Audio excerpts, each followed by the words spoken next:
નમસ્કાર, સ્વાગત છે આપનું મારા કિચનમાં. હું સિદ્ધિ કમાણી તમને અવનવી વાનગી બનાવતા શીખીશું. તો આજે આપણે આપણી કાઠિયાવાડી ડીશનો શાન વધારે એવો અને જેના વગર કાઠિયાવાડી જમવાનું અધૂરું ગણાય છે તેવો છીણેલા ગાજર મરચાંનો સંભારો બનાવતા શીખીશું. તો ચાલો બનાવવાનું શરૂ કરીએ કાઠિયાવાડી ડીશનો શાન વધારે તેવો સંભારો.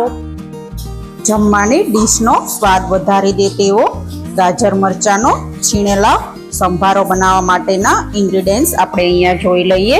મેં અહીંયા 2 મીડિયમ સાઇઝના ગાજર લીધા છે, 4 દેશી મીડિયમ તીખા મરચાં લીધા છે, 1 ચમચી રાઈ. સંભારામાં રાઈનું પ્રમાણ વધારે રાખવાનું જેથી સંભારો ખૂબ જ ટેસ્ટી બને. અડધી ચમચી લીંબુનો રસ, અડધી ચમચી હળદર, 1 નાની ચમચી ધાણા જીરું પાવડર, 1/4 ટીસ્પૂન સૂકી મેથીનો અધકચરો ભૂક્કો કરીને લીધો છે અને 1 ચમચી નાની ચમચી નમક લીધું છે. તો ચાલો આપણે બનાવવાનું શરૂ કરીએ. ફક્ત 5 મિનિટમાં બની જતો ગાજર મરચાંનો છીણેલો સંભારો. હવે આપણે જે અહીંયા ગાજર મેં લીધા છે તેની છાલ નીકાળવાની છે. મેં ધોઈ લીધા હતા, તો હવે આપણે આવી રીતે પિલર વડે ગાજરની છાલ નીકાળી લેશું. તો આપણે આવી રીતે બંને ગાજરની પતલી પતલી છાલ નીકાળી લેવાની છે. અહીંયા મેં બંને ગાજરની છાલ નીકાળી લીધી છે. તો હવે આપણે આવી રીતે મોટા કાણાવાળી ખમણી લેવાની છે. એનાથી આપણે આવી રીતે બંને ગાજરને છીણી લેશું.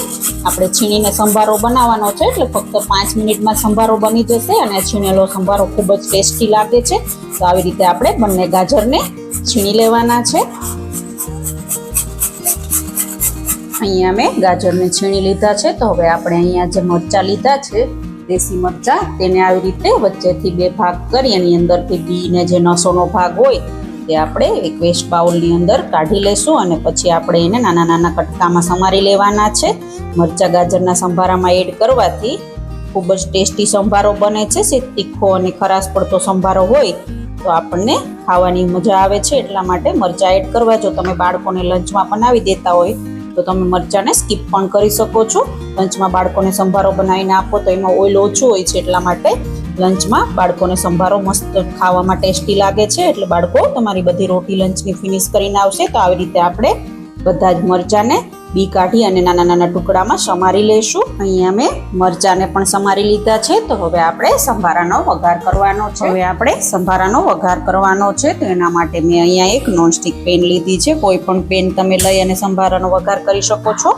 તો અહીંયા મેં ગેસની ફ્લેમ ચાલુ કરી અને પેનને ગરમ કરવા માટે રાખી દીધી. તો હવે આપણે 1 ચમચી તેલ એડ કરવાનું છે. તો અહીંયા હું 1 ચમચી જેટલું તેલ એડ કરી અને તેલને ગરમ થવા માટે રાખી દઈશ.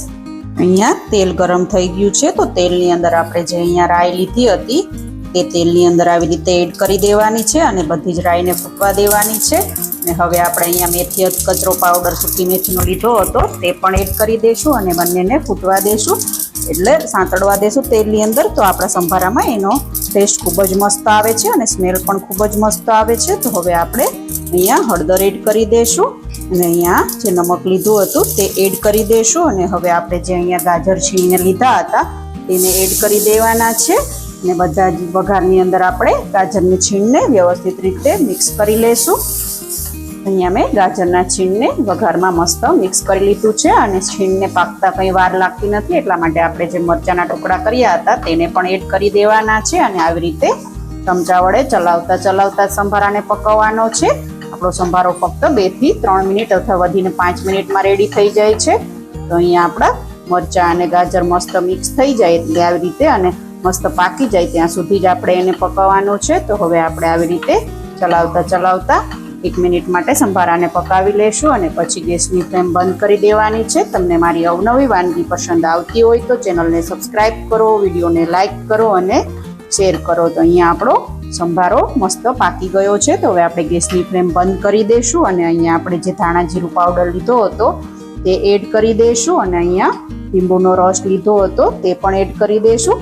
ગાજર થોડા સ્વીટ હોય છે એટલા માટે આપણે લીંબુનો રસ એડ કરવાથી સંભારાનો ટેસ્ટ ખૂબ જ મસ્ત આવે છે. તો હવે આપણે ધાણા જીરું પાવડર અને લીંબુના રસને સંભારામાં મિક્સ કરી લઈશું અને સંભારાને સર્વિંગ બાઉલમાં કાઢી અને સર્વ કરી લઈશું. ફક્ત 5 મિનિટમાં બની જતો અને તમારા ડેઈલી જમવાની થાળીનો સ્વાદ વધારી દે તેવો છીણેલા ગાજર મરચાંનો સંભારો અહીંયા તૈયાર છે. તો તમે પણ આ સંભારો ઘરે એકવાર જરૂરથી ટ્રાય કરજો. તમારા ઘરના સભ્યોને જરૂરથી ભાવશે અને બાળકોને લંચમાં બનાવી દેશો તો બાળકો પણ લંચ ફિનિશ કરીને આવશે. તો તમારો ગાજર મરચાંનો સંભારો કેવો બન્યો તે મને કમેન્ટ બોક્સમાં જરૂરથી જણાવજો. કેવી લાગી તમને મારી રેસીપી?